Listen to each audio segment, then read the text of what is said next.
मैं केरल से अपनी जान बचा के किसी तरह अपने घर उत्तर प्रदेश आया और यहाँ पे आकर के मैं मेंबर ऑफ पार्लियामेंट से मिला और उनसे मिलकर मैंने सारी बातें उनको बताई।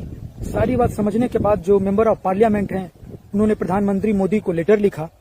पैरेलली क्या हुआ कि मेरे सोशल मीडिया पे बहुत ज्यादा लड़कियों के मैसेज आने लगे, मेरे व्हाट्सएप नंबर पे भी, और बहुत ज्यादा सेक्सुअली एक्सप्लिसिट थे।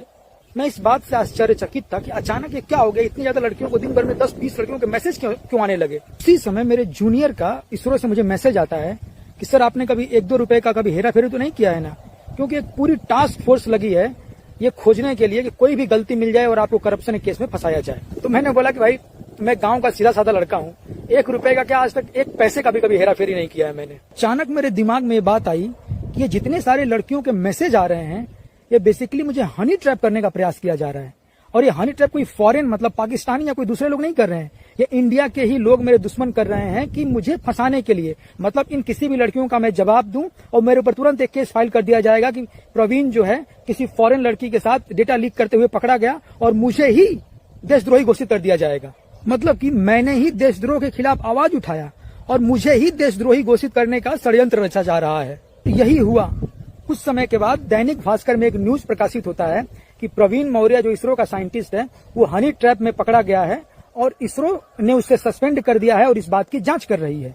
हालांकि ऐसा कुछ नहीं हुआ है, मतलब मेरे ऊपर कोई हनी ट्रैप का FIR नहीं, कुछ नहीं, बस किसी तरह मतलब कि ये मिस इन्फॉर्मेशन फैलाया जा रहा है कि मुझे ही मेरे कैरेक्टर पे दाग लगा के मुझे ही देशद्रोही घोषित किया जाए। न्यूज में यह लिखा गया है कि इसरो मुझे सस्पेंड करके जांच कर रही है। हालांकि ऐसा कुछ नहीं हुआ, मतलब इसरो ने कभी मुझे जांच किया ही नहीं। मैंने एक RTI फाइल किया यही बात सिद्ध करने के लिए और उस RTI में इसरो ने रिप्लाई दिया है कि वो कोई जांच नहीं कर रही है।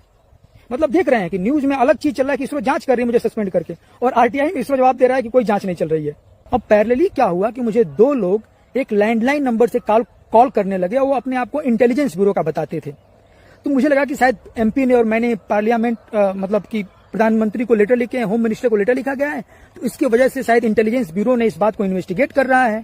और वो लोग कंटिन्यूअसली मुझसे बात करते थे, सारी बात जानने का प्रयास करते थे, पूरा मैटर जानते थे। तो मुझे इस बात की बहुत खुशी हुई। और जो इंटेलिजेंस ब्यूरो के लोग थे वो लोग मुझे कंप्लीटली कंट्रोल करते थे। वो बोलते थे कि ये काम मत करो, न्यूज मीडिया में मत जाओ, तो यहाँ मत जाओ, ये मत करो, वो मत करो।